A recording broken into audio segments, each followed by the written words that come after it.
Whenever I teach the imperfect tense, I can't help but think of my gossipy aunt. Like she says, a good story comes down to the details.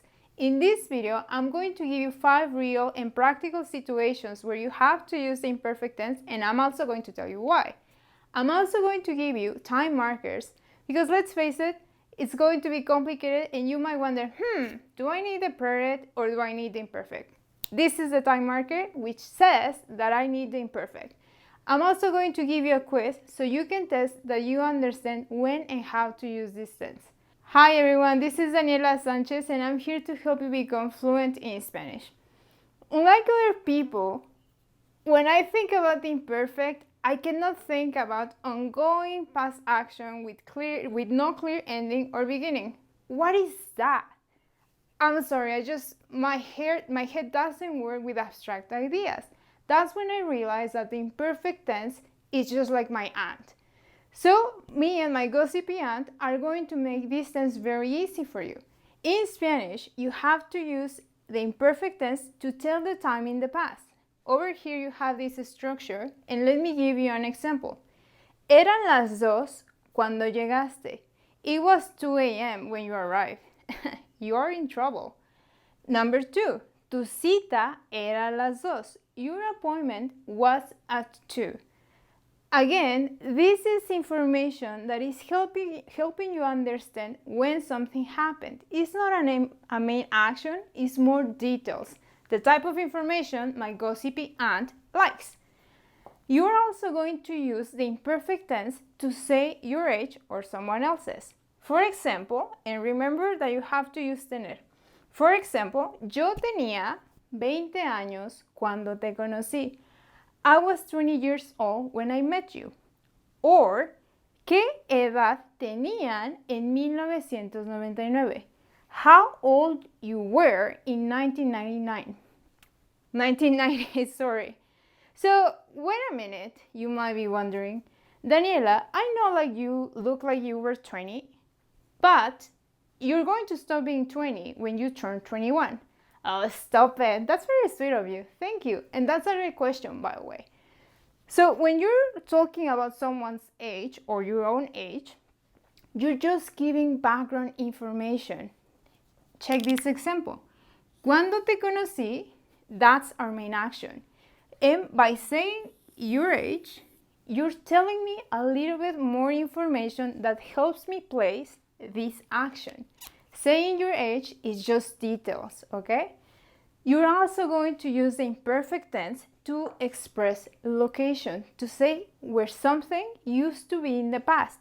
For example, antes el cine estaba aquí. Before, the movies were here. O, tus llaves estaban en la mesa. And this one is very common in daily conversations. Your keys were in the table. So why are we using the imperfect tense in this case again?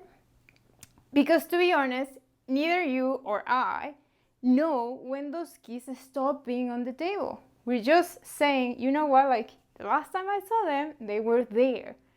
And over here, you're just providing background information.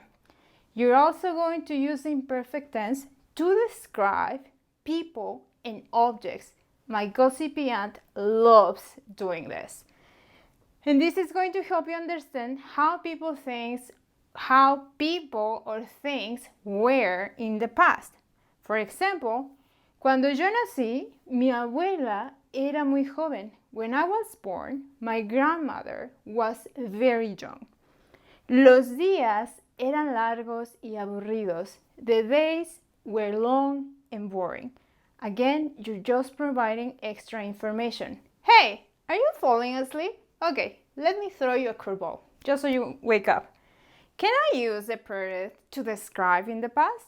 Yes, you can. For example, ayer fue un día largo y aburrido. Yesterday was a very long and boring day.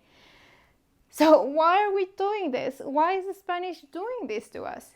You can describe with the preterite tense as long, and this is very important, as long as you're using or you say the specific moment that you're talking about. Check this example. Ayer fue un día, yesterday, versus los días. Like, we don't know what days we're talking about, but in here, we're very precise. Finally, you are going to use the imperfect tense to talk about actions that you did for an extended period of time. These abstract concepts are going to kill me. Let me put this in simple words. You're going to use the imperfect tense to talk about your past habits and routines. For example, tú siempre te despertabas temprano. You always used to wake up early. What happened? I know, life happened. Second example, yo nunca guardaba mis juguetes. I never used to put my toys away. So why are we using the imperfect in this case?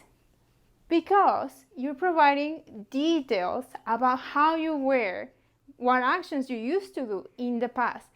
Unless you have a very thorough diary where you say, the 20th of November, I start putting my toys away, you cannot use the preterite. We have to use the imperfect because we don't know when you start putting your toys away. Actually, I just switched toys by shoes, so I don't I don't organize my things, so this hasn't changed for me. So, what about the time markers?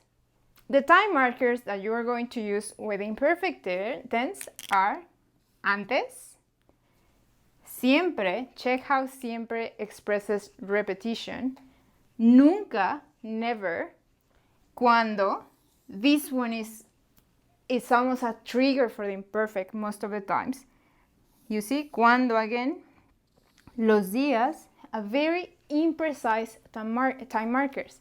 You're also going to use more precise things like this. Here is the key with the time markers. These are helpers. You can use them and they can tell you, oh, maybe I need to use the imperfect tense. However, you don't need to use them all the time. You can leave them aside, or in some cases, like in this, you have to remember the situations that trigger the imperfect tense. So as you can see, the imperfect tense reminds me to my gossipy aunt because it's everything about details and background information. The imperfect tense is going to make your your conversations about the past a little bit more rich. I could totally say something like, tuve una infancia muy feliz. I had a very happy childhood. That's great, but would you mind to elaborate? What did you eat? What do you like to do? Where did you live? The imperfect is going to help you give more details about the past. And to be honest, in Spanish, we love to talk. So you really need this tense. Okay, so let's get down to the quiz. I'm going to give you 5 questions. I'm going to tell you which verb you have to use, and your job is simply conjugated. However, I like to make things a little bit more interesting, so one of these questions doesn't require the imperfect, but the preterite tense. So keep an eye on that one. Number 1, you are going to use the verb tener for this one. En 1990, mi hermano, blank space, 2 años. Number 2, you are going to use the verb jugar. Nosotros siempre, blank, con los vecinos. Number 3, you're going to use the verb ver. Ayer, blank, una película. Number 4, you're going to use the verb ser. Nuestros vecinos, blank, muy simpáticos. Number 5, sorry, I'm just a little bit confused with the numbers. Number 5, you're going to use the verb estar. Y mis lentes, blank, aquí. So, give me your answers in the comments and I'm going to give you some extra resources so you can take this topic to the next level. The first one is a video on this same lesson, just in Spanish. That way you can practice a little bit more. The second one is a guide to the imperfect tense. In that guide, you're going to find more time markers, the conjugation rules, and a quiz. The third source is a guide on the preterite versus imperfect tense. I know you probably want to see that one.